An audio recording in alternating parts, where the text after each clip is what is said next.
Please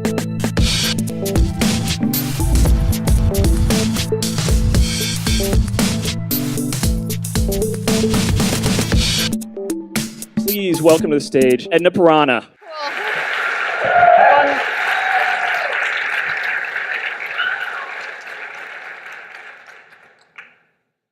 Yes. Okay. I just discovered that it had a sparkle thing, and I thought that was fun. So I will tell you the story of how this started last May in 2013 and how it became what it is now, which none of it was planned. A colleague and I, Soleil, decided to whip together a concept because I work on a lot of chat experiments. So I always get all my friends to test out all my stupid chat things, and they're always really weird, and they have embedded media, and they do weird things, and they're not meant to make money, they're just silly ideas. And she was doing a lot of WebRTC stuff, so I was like, hey, do you think if I write a message and I hit enter, you could just get some frames of the person's face when they send that message, and then we can do an animated GIF? She's like, I don't see why not. So we whipped it together. She gave me her stuff, and then I integrated it into my app, and then that's how it was. It was just between a couple people at Mozilla and some other friends just playing around with it. And then eventually, I didn't talk about it publicly to anyone until I introduced it officially at Real Time Conf last year in October. And then the hacker community got into it, and then someone posted it on Hacker News, and then in like Reddit, and then like the next, I think it was like October 11th and to 13th, there was over 3,000 people in one day that visited the site, and it was just scrolling with all these faces and stuff, and that's Soleil and I. So that's all it was, and it was just a single channel, and it was just a mess. And then there was jokes about how Silicon Valley shut down for 2 days because they were just trapped into this system, and then everyone was talking about how they were addicted and how could they get themselves off of this, and no one was sleeping, and it was surreal. But then I had to kind of deal with it. And I was like so excited because I had to like deal with the server and then all these people coming in and all these famous people. And then it wasn't too bad. Surprisingly, we were expecting some genitalia to show up. And I think I've only ever seen 3 penises on there. And I'm like, that's not bad. I guess they're getting soft. But it's like, I think one didn't show up for 3 hours, and we're like, yeah, you think it would show up the first 10 minutes, but, and then we kept it this way, and I just didn't want to build like an IRC clone. Like I didn't want to build a thing with channels because I'm a proponent of less features so that you can focus on making the best out of what you have. But it also didn't have authentication because you just sign in and start typing. But your face would be on there, so that became the form of identification. And then I had to sort of decide why I wouldn't put channels. And this is the problem. You have people in pods, they don't know where to go, they don't know who to discover or talk to, so they kind of get trapped and bored, or they just get siloed. And then how are you going to handle that? So I just didn't want to deal with that. This was just a fun project. So I forced everyone to be in a single room, and they had to deal with each other. And that room can't have millions of people at the same time. It probably has some sort of Dunbar number going on where it's like, oh, it can only ideally fit this many people a day, and that's how it is. It can't scale. Human relationships don't scale. You don't have 5,000 best friends. You have, like 10 that you keep in touch with. So to manage that, sometimes you get obnoxious people coming in and hiding their camera. So they have to have it on the post, but they would put tape over it, or they would just face it somewhere else, like a ceiling, and say really rude things. So we said, well, let's mute them. So the idea is that the muting is on your client side. So if you don't want to hear about that person, you mute them. They're still coming through, but you don't see it, but other people could see it if they want to. And it caused this like weird relationship, but for some reason it really worked, and it was such a simple idea, and all the regulars ended up becoming really good friends on there, and then suddenly people were meeting up. And there was like a San Francisco meetup, Portland. There was a conference in Portland this just past spring. It was like 40 people came and hung out with each other. Then there was one in New York, and Clay Shirky was part of that one too. And then there was, yes, so after the flood from TechCrunch and everything, around New Year's, somehow this got in the hands of a French teen or young 20-something online women's magazine called Mademoiselle. And suddenly there was a flood of like thousands of French girls from college who were just speaking French and just like taking over. And then all the Americans were like, oh my God, it's the French invasion. So we didn't know what to do, and they didn't know French, and it was just getting weird. And then I think at that point I knew, well, we don't want channels, but the French need a place to talk to each other because the Americans are getting stressed out. So I actually made a channel specifically for them that had nothing to do with this one. So it'd be like fr.meatspaces, and then ours was just the international one. And then they all just used that for a bunch, and then we were using ours, and then sometimes people would just visit each other's, and then it was really strange, but we all got along, and they weren't coders. So this is really, and then there's people who are like 14, there's people in their 40s, and it doesn't even matter, and you're not talking about your, what code you're doing or whatever. They just talk about things that you shoot the shit with. And that worked really well. And then there was a French meetup in Paris, I think, and in Lyon. And it was just bizarre to me. I was sitting here like watching this happen and sort of trying to navigate what a crazy surprise everything became. But pretty soon, when all this stuff was sort of just happening, I stepped away from doing a lot of the coding stuff and had people help because it was open source, and started paying attention to the communities and watching things, so to make sure that people felt like they were in a safe space. So if things were happening, we would sort of encourage in sort of the culture of the community to be like, this is how we deal with things without embarrassing people. This is how we deal with really negative people. And we do everything sort of in this passive way so that they're kind of, if someone's being really annoying and trolly, then we just go, well, we ignore them, and they usually go away unless they're absolutely insane. And that doesn't really happen. They go away because no one's paying attention to their antics because they've been muted. And that was good enough for a while, but then we had some times where people felt really stressed out about some regular trolls that would come in and harass them and say insulting things, and they didn't want other people to have to see that if they muted.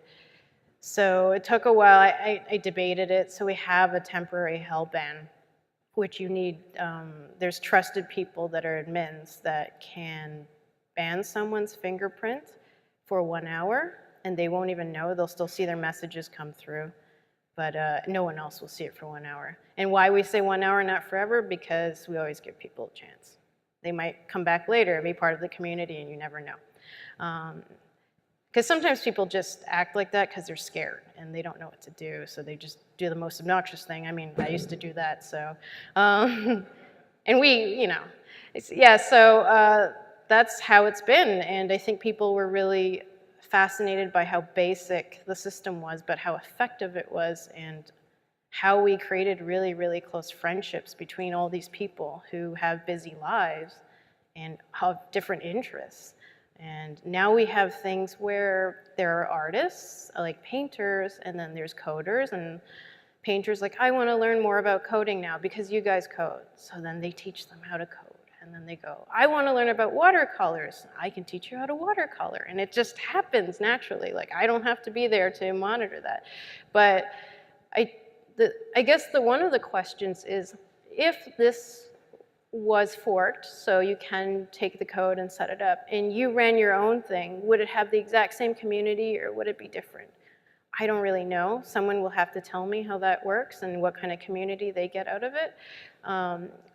Part of me feels in my gut that this community is sort of around the kind of people that I would like to be around, so I might be influencing that community. I don't know if like a Republican conservative community of Meatspacers on their other fork would actually work in a different way, but they probably, you know, we wouldn't, I don't know, like it's so new, and I think like this is becoming interesting to even therapists and people, like this whole showing a face to communicate, not needing to do things like sign in with Twitter, Facebook, and go through this whole process. There's no tracking.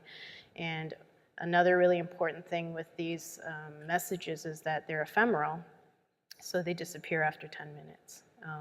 So that it's almost like a real conversation. There's no archive or anything. And anyone can listen in on the public socket, so they could listen to the messages and save them themselves or something. So when you say things on there, you have to be aware that anybody could be watching. And the way it works, because the pictures go one after the other on one side, we started making games. So we were entertained with this accidental game that we made where you do half of your face and someone finishes the other half, and then they like move their mouth and it looks really funny. And sometimes they did other stuff. And it was just like creative ways of sort of doing that stuff. And sometimes they would continue the rest of the body, but they couldn't do the feet, so you would just do this at the bottom. So that was fun. They also did things where they would take messages, this is by Ryan, they would take messages that were from Meatspace, and then the GIF, and you would have to figure out which one he actually said. So these are all just like projects that they would do based on the information they could get, and they would make bookmarklets and little clever things, and bots, so you could, you know, make a bot that brought in pictures and stuff.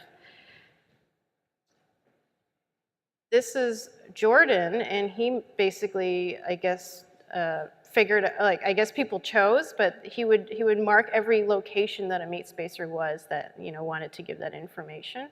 So you can see how it's generally in the Western Europe and North America sort of area. And the meetups actually have a page where they're going to have a 1-year anniversary in San Francisco. And yeah, it's just crazy. Like it's so great that this is happening, that we have hope that there's really cool things you can do with the internet that make people feel good and want to build things, and they don't have to be awesome at anything in particular, because someone is there in the network to help them get there. They just need to know how to ask questions. And a lot of because I'm a coder, a lot of the stuff I know how to do is just how to do open source and community and coding. So we do projects together. So there's a new one we're doing, which is called Revisit, and it's basically distributed. Imagine Photoshop with a bunch of filters, but they're all distributed, and each person did a different service. So you can run an image like that, and then just run glitch art from beginning to end through distributed servers. And this actually is really simple, but it motivated and made a lot of people feel good. They were like, I want to make this thing, how do I help? And then people would set up templates for them. They're like, now use one of my libraries and do this. And then they'd be like, now they have to learn about buffers and all this technical stuff, and it's not just some boring hello world thing. So motivating people to make code and hack together. This is like one way of doing it through our community. And then everyone who got into this ended up changing their Twitter avatar. So it's like all of us that were all glitched up.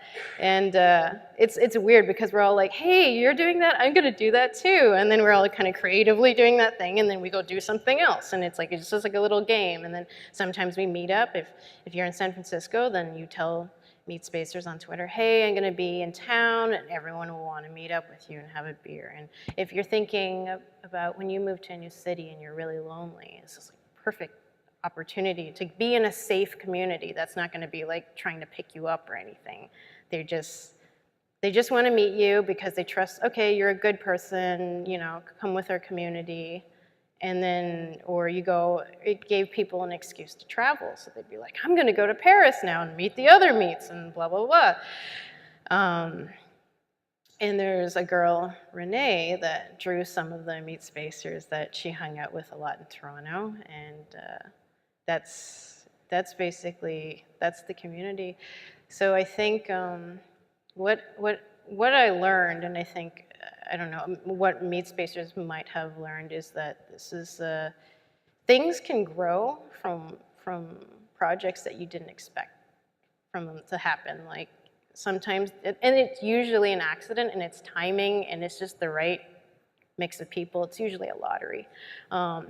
And once you get that group together, most of the effort is actually maintaining that community, but not being a fascist. You have to let people be who they are, but you also have to make sure that they're not hurting anyone. But you're also wanting to motivate them to have more confidence. A lot of people need confidence about the things they can do, and also not to always tie it into things like money at first. You know, it's just keep making things if you love making things, and then have people in your community give quick feedback and then work together on it. It's not always on you to make this stuff. And I think whatever we did here, we document through our stories and everything, and I wish we can just sort of spread that out to other people. So you can make whatever, it doesn't have to be a social network, it can be anything, but having these pods of communities and sub-communities and letting them sort of do their thing, and knowing that a community may eventually die, and that's okay because they have other places to go, and allowing them to like be able to navigate that and find their way is the most important thing we can do, rather than make the next thing that has 2 billion users that makes them feel like crap. So you don't want to do that. And I think that's all I have to share. If you want to check it out, it's meatspec.es. And then it just spells Meatspaces. And if you're shy, it's okay. You don't have to do anything. But if you ever feel comfortable or you had a few drinks, you can just allow the camera, use a modern browser, and check it out. And there's an iOS app, and I think it's called Meat Chat, and you could use that too. But warning, all this stuff drains your battery pretty quick, so just use it lightly. And I think that's it. Thank you.